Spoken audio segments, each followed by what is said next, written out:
どこにいるでしょうか。ここです。ウィドタッチャンネル。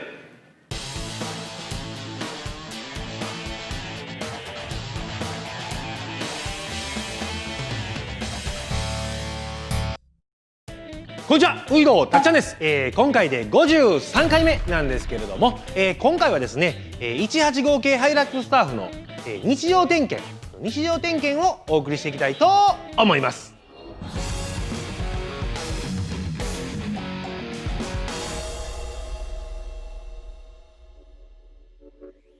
はい、というわけで今回はね、こちらの18号系ハイラックスターフの日常点検をお送りしていきたいと思います。これはハイラックスターフとかに限らずなんですけども、やはりどの車もそうですけども、この車もね、機械なんで、やっぱりきっちりと日常点検をしてもらえたらいいかなと思います。このやっぱ日常点検をしてもらうことによって、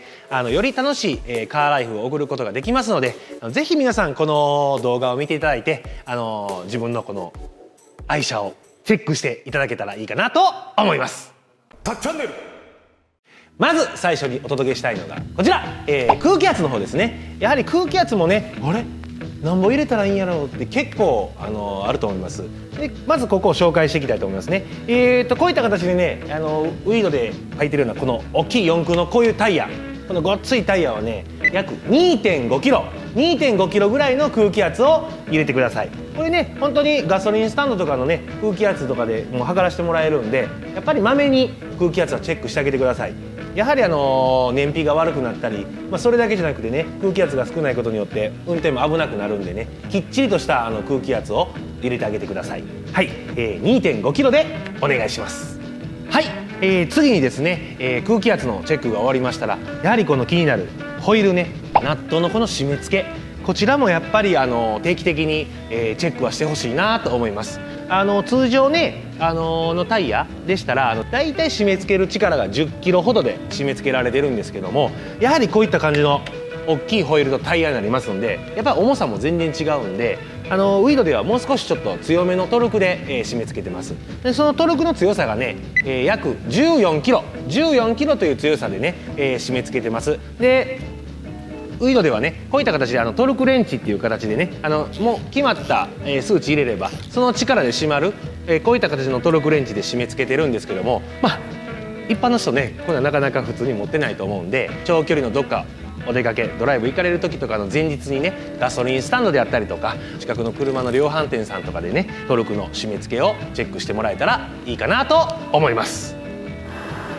はい、続きましてはオイル交換。これもやっぱりよく気になるかなと思います。オイル交換なんですけども、通常ね、やっぱり3000キロから5000キロ走られたこの範囲内、もしくは6ヶ月に一度はオイル交換を、してあげてください。ただ言われてもそんなんいつやったっけ分からへんわってなると思うんですね。でもそういった場合はね、大丈夫です。各整備工場さんでね、オイル交換とかされるとね、こういった形でオイル交換されましたよっていうシールね、こういったシールが車のどこかに貼ってあると思います。このシールにね、次回のオイル交換の目安の距離であったり、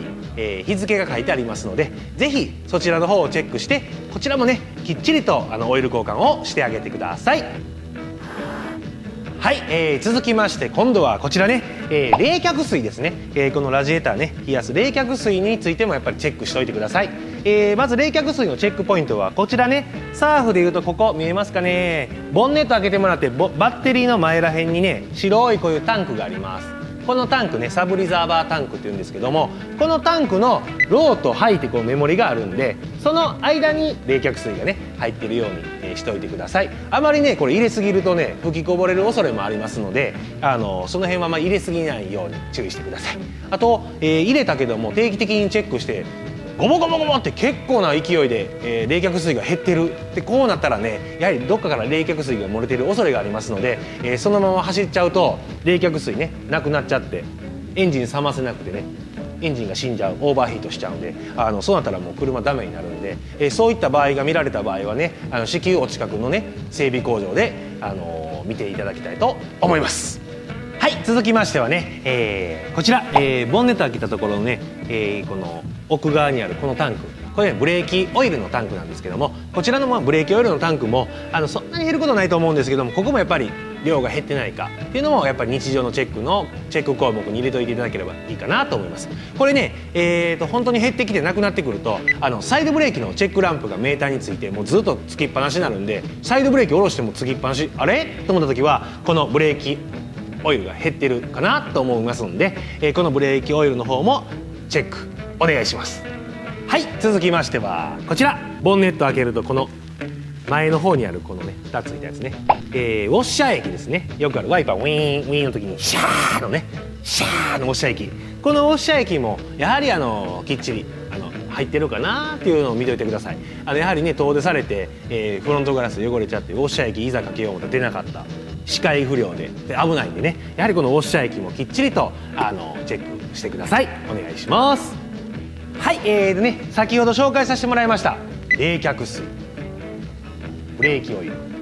ォッシャー液、このね、タンクの位置関係はあくまでもこのハイラックスサーフ185系のねこのサーフのエンジンルームの位置関係になりますので、他の車になるとねまた位置が違ったりしますので、誤って違う液を入れちゃうとこれ大変なことになっちゃうんでね、他の車の場合はきっちりと説明書を読んでいただいて、最寄りの整備工場さん、車屋さんにね見てもらってください。ここだけ要注意よろしくお願いします。はい、続きましてはこちら四駆のレバーですね。ここは本当にサーフ独特の、とこかなと思うんですけれども、この四駆のレバー、このレバートランスファーマーではいいんですけども、サーフってね普段は2駆でボタン1つで、四駆に切り替わるモードがあるんですけども、この四駆のボタン、このボタンをカチッと押してもらって四駆に入れてもらう、これをやはり1ヶ月とは言わないけど今1ヶ月から2ヶ月に一度やはり定期的にちょっと四駆使わない時でも入れてあげてください。これ使わないとねずーっとほっとくとやっぱり四駆もねちょっと固着して入らなくなったりして故障の原因になりますので、この辺も定期的に四駆を入れてほしいなと思います。はい、それでは日常点検のラストの項目になるんですけども、ドアをねこういう古い車は特になんですけど、サーフはねドアを開けるとギーギーって言ったり、後ろのドアゲート開けた時にオゲゲゲゲゲオゲゲゲゲゲって音になったりするんですよね。でこういう時はねやはりこのドアのこのヒンジの金具のところにねこういった形でこれもホームセンターとかに売ってる安いやつでもいいんで、こういうグリスとかこういう油分をねちょっとキュキュッとさしてあげて、このゴギゴギって音をね解消してもらえたらいいかなと思います。それではねちょっと簡単にこのグリスをねさしていきたいと思います。まずねドアでいくとねここのセンターにあるこのヒンジね、ここのちょっと見えにくいけどこっちの奥側にこうさしてあげる。でこの隙間とかにもこうさしてあげる。であとこういった形のね金具のところ上下にあるんで、こういった形でグリスをさしてください。でグリスをさし終わった後にねちょっとこういった形でドアを開けたり閉めたりしてグリスをなじましてあげてください。はい、このねダンパーなんですけどもね、ダンパーのグリスアップはあくまでも応急処置的な感じだと思ってください。やはりダンパーっていうのはここにガスが入ってますんで、このガスの抜け具合とか影響でやっぱ音鳴りとかしてる可能性もあります。なのでこのグリスアップの応急処置で音が全然解消されない場合はやはりこのもうダンパー自体がダメかなっていうところの判断になりますので、その場合はもうダンパーの交換っていう形になるので、その辺だけよろしくお願いします。たっチャンネル。はい、というわけで今回、こちらのね、ハイラックスタッフの日常点検こちらの方をお送りさせてもらいましたけども、いかがでしたでしょうか。今回ねお送りさせてもらった動画はあくまでもこの185系ハイラックスタッフに限っての日常点検を中心に送らせてもらいましたので、本当に違う車になるとまた全然違った場所にいろんなものがあったりするので、その辺はまた、説明書等もしくはお近くの車屋さん等にご相談していただいて各箇所の日常点検を実地してもらえればいいかなと思います。やっぱりこの日常点検っていうのは本当に大事なんで、車を長く愛して乗っていくのには本当に大事なことなので、ぜひユーザーさんをねこの日常点検をきっちりして楽しいカーライフを送ってもらえればいいかなと思います。それではね本日の動画が良かったかなと思う方はグッドボタンこちらの方もよろしくお願いします。それでは次回またお会いしましょう。ウィドたっちゃんでした。千手観音